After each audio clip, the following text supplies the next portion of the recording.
Haleluya, kebenaran hari ini. Pertanyaan orang Saduki tentang kebangkitan. Markus pasal yang ke-12. Datanglah kepada Yesus beberapa orang Saduki yang berpendapat bahwa tidak ada kebangkitan. Mereka bertanya kepada Yesus, "Guru, Musa menuliskan perintah ini untuk kita. Jika seorang yang mempunyai saudara laki-laki mati dengan meninggalkan seorang istri, tetapi tidak meninggalkan anak, saudaranya harus kawin dengan istrinya itu dan membangkitkan keturunan bagi saudaranya itu." Adalah 7 orang bersaudara. Yang pertama kawin dengan seorang perempuan dan mati dengan tidak meninggalkan keturunan. Lalu yang kedua juga mengawini dia dan mati dengan tidak meninggalkan keturunan. Demikian juga dengan yang ketiga, dan begitulah seterusnya.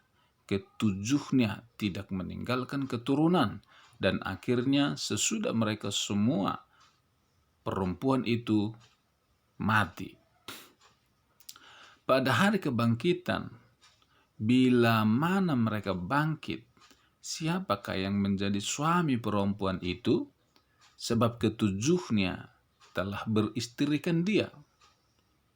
Jawab Yesus kepada mereka, "Kamu sesat, justru karena kamu tidak mengerti kitab suci maupun kuasa Allah.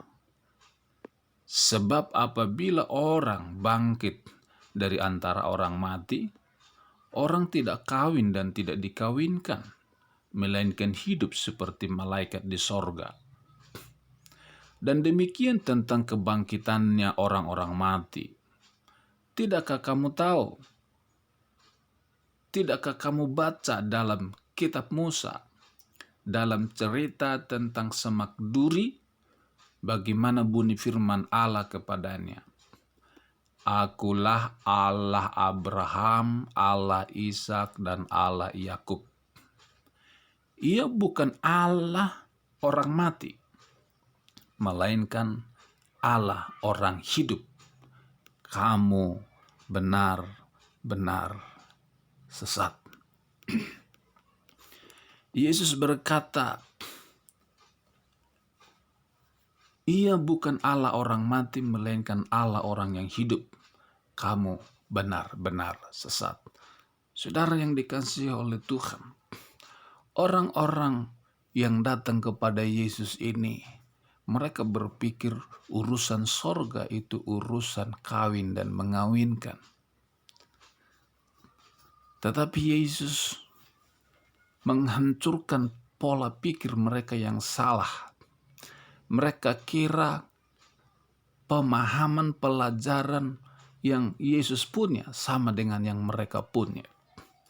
Tapi Yesus menjelaskan, di sorga itu tidak ada urusan kawin mengawinkan. Di sorga itu semua orang yang masuk sorga, yang dibangkitkan dari kematian, dan yang menerima kepastian masuk sorga, mereka di sana tidak ada urusan kawin mengawinkan.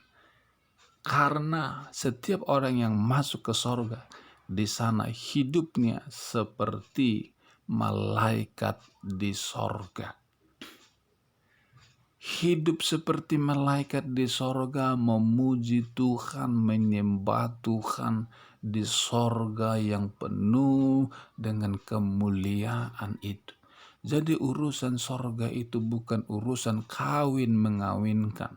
Firman Tuhan berkata, darah dan daging tidak ambil bagian dalam kerajaan sorga.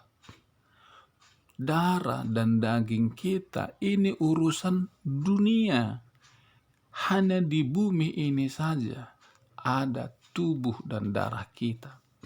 Ketika kita dibangkitkan nanti untuk kehidupan yang kekal di sorga, kita tidak lagi memakai tubuh yang fana ini.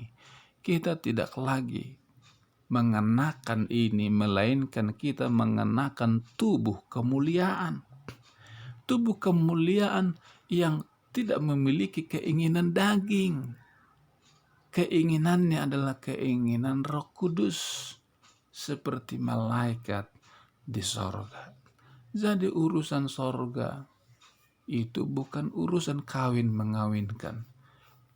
Urusan kawin mengawinkan itu urusan di dunia ini. Dan Yesus mengucapkan sebuah perkataan yang menarik kepada orang-orang Saduki itu. Yesus berkata, "Aku bukan Allah orang mati, melainkan Allah orang-orang hidup. Aku Allahnya Abraham, Ishak, dan Yakub." Kenapa Yesus menyebutkan Abraham, Ishak, dan Yakub? Karena generasi Abraham, generasi Ishak, dan generasi Yakub, ketiga generasi ini adalah generasi orang-orang yang hidup takut akan Tuhan. Ketiga generasi ini hidup berkenan di mata Tuhan, menyenangkan hati Tuhan. Dan orang yang hidup seperti generasi inilah, seperti Abraham, seperti Ishak, dan seperti Yakub inilah yang memperoleh hidup yang kekal. Kalau saudara dan saya, kalau kita hidup seperti Abraham, Ishak, dan Yakub, maka kita di mata Tuhan adalah orang-orang yang hidup. Sekalipun kita mati secara daging, sekalipun kita meninggal dari dunia ini, tapi ketika kita punya iman kepada Yesus, percaya kepada Allah, maka kita menjadi satu dengan Tuhan dan kita menjadi generasi yang hidup seperti Abraham, Ishak, dan Yakub.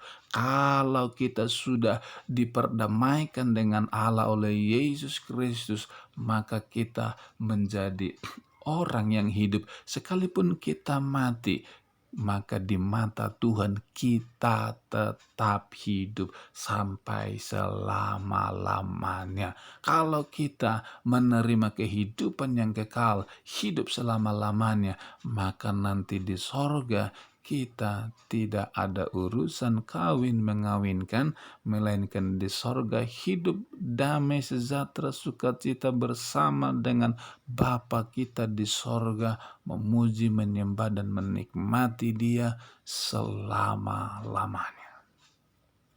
Itu sebabnya, biarlah waktu kita hidup di dunia ini, kita memikirkan perkara-perkara yang di atas. Carilah dahulu kerajaan Allah dan kebenarannya, maka semuanya akan ditambahkan kepadamu. Kalau kita mencari hal-hal yang bersifat kekal, maka hal-hal yang bersifat fana pun, yang bersifat keperluan kita, Dia pasti cukupkan. Jangan korbankan hal-hal yang kekal demi untuk hal-hal yang fana. Kiranya Tuhan menolong dan memberkati kita. Bapa, di dalam nama Yesus, terima kasih buat firman-Mu pagi ini. Biar firman-Mu menjadi kekuatan, kesegaran dalam hidup kami. Oh, jika selama ini kami menjadi orang-orang yang mati secara rohani, secara hubungan dengan Tuhan, Bapa, hidupkan, bangkitkan kembali, supaya kami kembali bersekutu dengan Tuhan, menikmati kasih dan kebaikan Tuhan, supaya ketika kami berakhir dari dunia ini, kami tetap hidup di mata Allah, karena hidup yang kekal ada di dalam kami. Dan supaya ketika Tuhan datang bawa kami ke sorga, maka di sorga kami bersama dengan Bapa, bukan menikmati urusan kawin mengawinkan, melainkan menikmati hadirat Bapa sorgawi. Di dalam nama Yesus, orang-orang yang belum percaya kepada Tuhan, yang mendengar firman ini, Tuhan jamah mereka. Di dalam nama Tuhan Yesus, hanya satu juru selamat, kepastian ke sorga, yaitu percaya kepada Yesus terima Yesus di dalam hatimu, maka engkau menerima hidup yang kekal. Di dalam nama Tuhan Yesus, kami berdoa, kami bersyukur. Haleluya. Amin.